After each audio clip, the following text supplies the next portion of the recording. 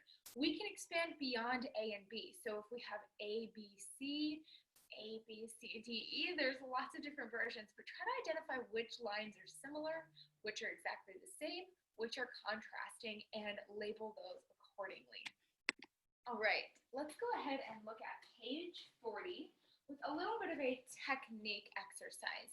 So these aren't really songs per se, but more exercises to help us work on how we move our fingers and how we use our bodies to achieve the different sounds that we want to achieve with piano. So here we are learning two things. So we're focusing on those slurs again. You may want to go through and mark those if you need a reminder.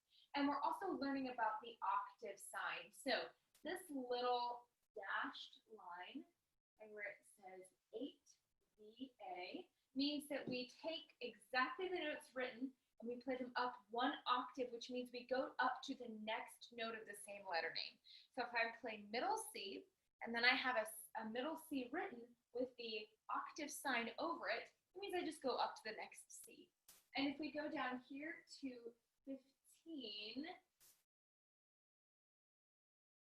with a dashed line, that means we go up 2 octaves.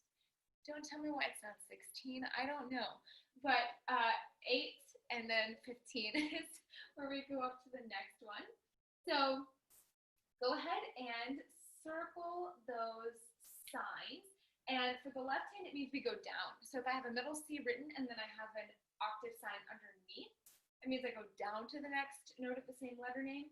And the 15 means I go down 2 octaves.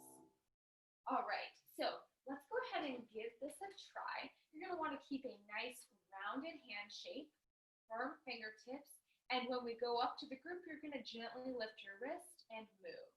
So let's go ahead and try saying finger numbers out loud with the right hand part.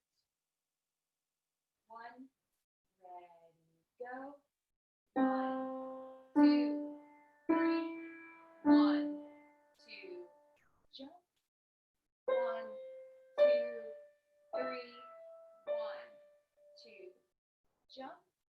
1, 2, 3, 4, 3, 2, 1, and this is a tie, so we're gonna hold. And then you can repeat from the very beginning. So practice that one several times until you feel really comfortable with doing those octave jumps. Especially try to see if you can do the octave jumps without looking. You may think there's no way that out of all of the keys of the piano, I'm going to possibly jump to the right one. But you would be surprised. If you challenge yourself, you just might be able to get it. And it's an excellent skill to be able to practice, to have a little bit of muscle memory of what jumping those distances feels like. And then after you've practiced it several times as it's written, I want you to try doing this exercise starting on a G. So you're going to follow that same pattern of step, step, step, step, jump to the next G, step, step, step, step, jump to the next G, okay? So if you will do it starting on G and A. And as we know, our A position has a little bit of a different sound to it, so we're going to get some contrast there.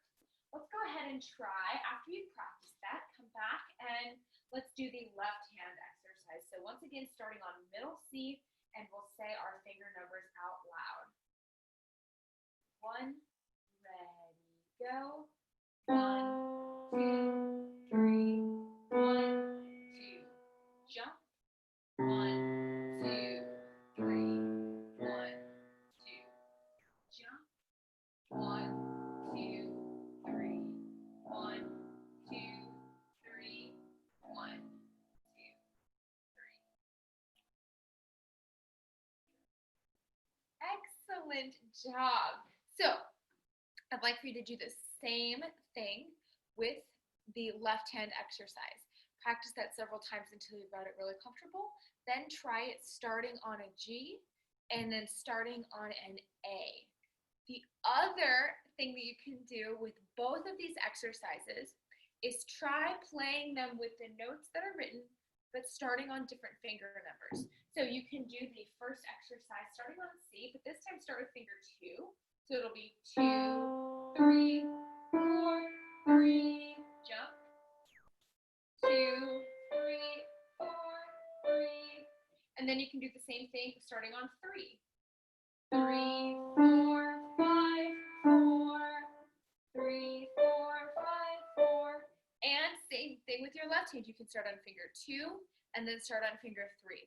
So doing those exercises would be an excellent warm up to your practice sessions. So go ahead and make sure that you're practicing it in all of those different combinations to get the maximum benefit from this exercise. So then you are going to go over and take a look at page 41. And what I would like for you to do on page 41 for the sight reading exercises on 1 and 2, the process of sight reading is trying to play a piece for the very first time or a short section of music with no practice and try to do it perfectly without stopping. So they're going to give you something that's not going to be too difficult, but the most important thing with sight reading is preparation. So what you're going to go through and do to prepare to play this is you're going to determine and write in the starting letter names and finger numbers. You're going to go through and actually clap out the rhythm. So for this one, you would clap out 1, 2, 3, 4, 1, 2, 3, 4, 1, 2, 3, 4, 1, 2, 3, 4. You're also, when you're looking at your starting keys and fingers, you're going to pay attention to both your right hand and your left hand. Your left hand sneaks in at the end of the first one, so that can be a little bit tricky if you didn't pay attention to that. You can mark anything that you think might be difficult. So if you need any finger numbers that you need to remember, any letter names that you need to pencil in, that's a great idea. You can also go through and say the letter names out loud. Together, together, together, together, together, together, F, E, B, C, B, C, etc. So you're going to feel like you know this in and out, that you've studied it as much as possible, and then you're going to try playing it very slowly and steadily and see if you can play it through, no practice, perfectly. And then you're going to do the same thing for the bottom one. So following all of those procedures should give you a really great opportunity to see just how well you can play without spending too much time practicing if you just really mentally prepare. Working smarter, not harder. 15 minutes of practice, if you haven't gone through and really prepped yourself to play the song, it's not really going to do much for you outside of wasting your time, and it's much, much smarter and saves you a lot of time to prepare a piece mentally and go through and pay attention to every little detail that could trip you up. And that's going to save you a ton of time and make you feel a lot more confident about your playing. So, and we'll return to the bottom part of this page for your theory exercise. So we're going to go ahead and look at Chant of the Monk on page 42. And we're learning about our treble note G, which we've already learned. This is the easiest one. It's a landmark note because the treble clef is secretly a G clef, and it shows us exactly where G is. So same thing for this one. You want to avoid really having to rock back and forth. A lot of people want to pull their fingers back to the very edge of the key, which leaves our short fingers, which is the thumb and pinky, hanging down. So you really want to move your hand pretty far forward on the key. That way your thumb and pinky rest naturally on the piano keys. So we're going to play through this 2 times, and you see we've got these long slurs over here, so we're going to play a nice, smooth, and connected sound. So let's go ahead and try playing this through, saying our finger numbers out loud. 1, 2, ready, go. 1, 2, 3, 4, 1, 2, 3, 4, 1, 2, 3, 4,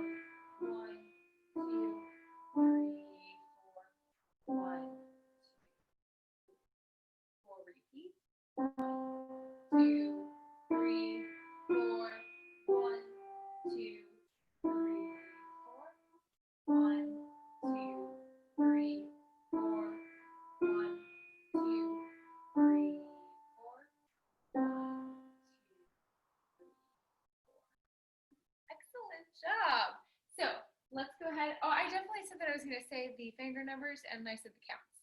You can practice it through saying the finger numbers as well, or saying the note names out loud. So go ahead and practice that just a couple of times until you've got it, and then I'll come back and play the accompaniment. All right, I'll count us in. Here we go. 1, 2, ready, go.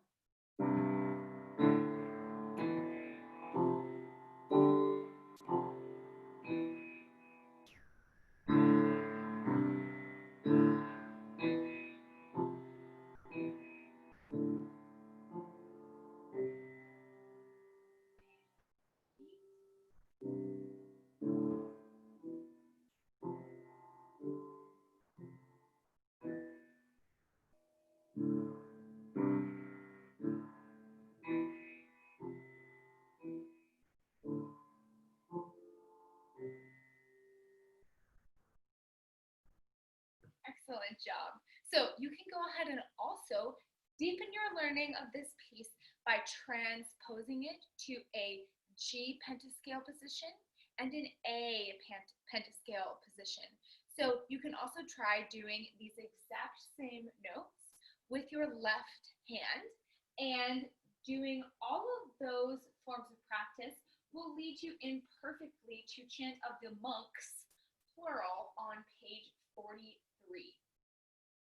So for this one, your practicing will essentially be the exact same as what you did for Chant of the Monk. It's pretty much the exact same piece, except for we have now hands together. So practice the right hand part first, then the left hand part, and try then playing it together. The other great thing about this is that the letter names for the notes are the exact same. So you're playing the same letter names with your left and right hand. And then for this one, you can also transpose to the G pentascale or the A pentascale. And this one is your little challenge practice assignment. I'm not going to give you too much help with this one, and we'll see how you do. All right, so for our last piece of this lesson, you're going to get out your packet of extra pieces, and we're going to look at It's a Small World. If any of you have been to Disneyland or Disney World, you probably are familiar with this song. So we're going to go ahead and start out with a C 5-finger scale. That means the exact same thing as a C pentascale. So remember, penta refers to 5. So C pentascale, C 5-finger scale, exactly the same hand position. Right hand thumb on C, left hand pinky on C. Okay? And we're going to go ahead and look through this piece and see if we have any hand position changes. And we do not. So that's going to make it pretty simple. We're going to be able to maintain this exact same hand position throughout the piece. One thing that you could note if you wanted to would be to go through and circle the places where you have left hand notes, because it's mostly a piece for right hand, and that might be helpful to circle those left hand notes.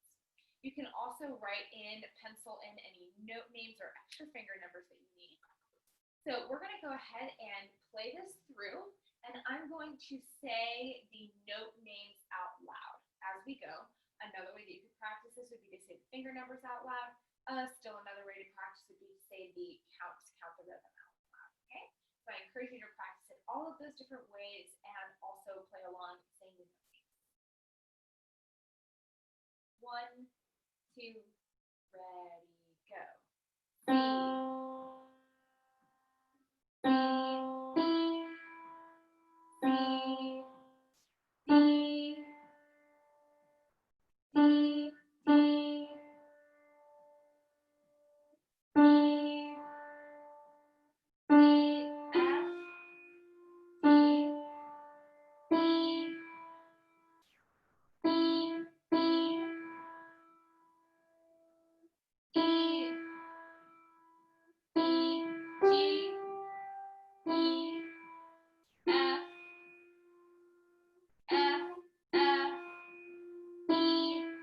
Left hand G, right hand F, E, D, together, C, F, E, D, C.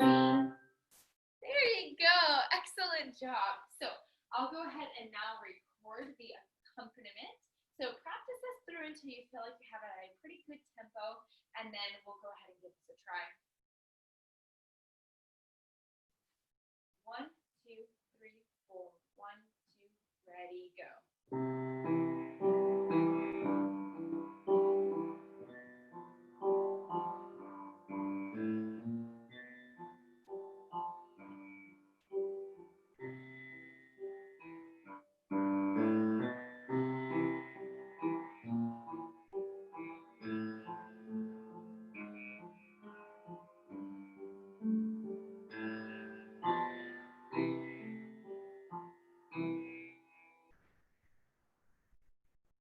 Excellent job. A real challenge, if you want to really, really challenge yourself, would be to try this song in a G pentascale position and see how you do. Not necessary by any means, but could be a fun way to really push yourself.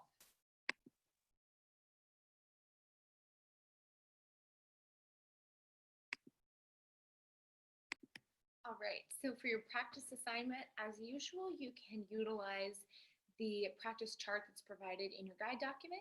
Also this week, just feel free to challenge yourself by doing the different transpositions, practicing things in a few different ways. Even if you feel like you have a piece really learned, try saying it with the letter names out loud or the counts out loud, and it might be a little bit more challenging. And then also focusing on our new techniques that we're talking about, so being able to play with a nice legato touch, and also focusing extra on our Chant of the Monks piece as your little bit of a practice challenge.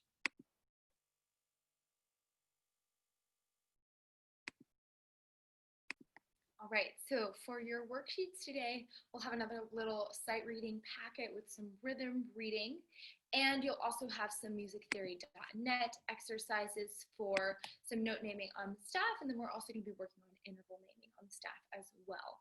And then we're also going to look at the exercise at the bottom of page 41 in your book.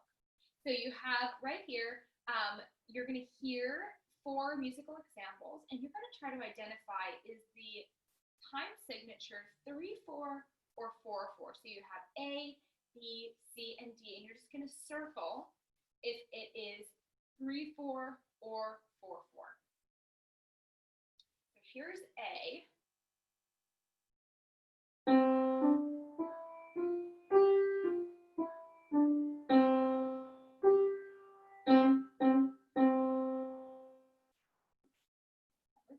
So circle if you think that was 3/4 or 4/4.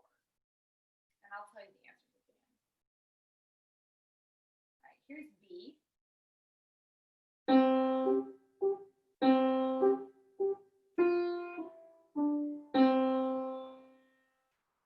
That's C, circle 3/4 or 4/4. And you're of course welcome to listen to it multiple times. Here's C.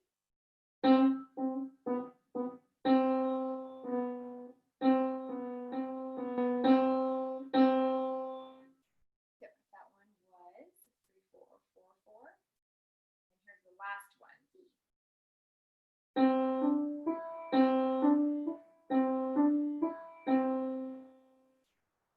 Okay, so be sure to get in all of your answers, circle which one you think it was, and then I will give you the answers. 3, 2, 1.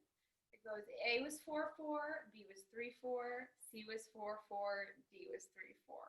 So if you got it, awesome. And if not, you just keep working on it. That would be great. So for your listening this week, you have a playlist and a short description about Rachmaninoff, who is one of probably the most famous composers of piano concertos. So a concerto is a style of piece where you have a solo instrument accompanied by an entire orchestra. So in this case, a piano concerto would be a solo piano accompanied by the orchestra. And Rachmaninoff's, his first 3 concertos are extremely famous, extremely difficult pieces of music, and he is really well known for his super romantic and expressive style of writing, even though he was a contemporary of a lot more abstract kind of composers. So I'm really excited for you to listen to a few pieces by Rachmaninoff. As always, you can kind of identify a few different traits of Rachmaninoff's music. Think about which piece is your favorite and why. I would love for you to determine, I've included all three of his most famous piano concertos, and for you to pick which one of the concertos you like best. And then also encourage you to explore more of Rachmaninoff's music. He wrote a ton of piano music, and a lot of his pieces are sort of the goals of a lot of pianists. So I hope you enjoyed that, and happy listening.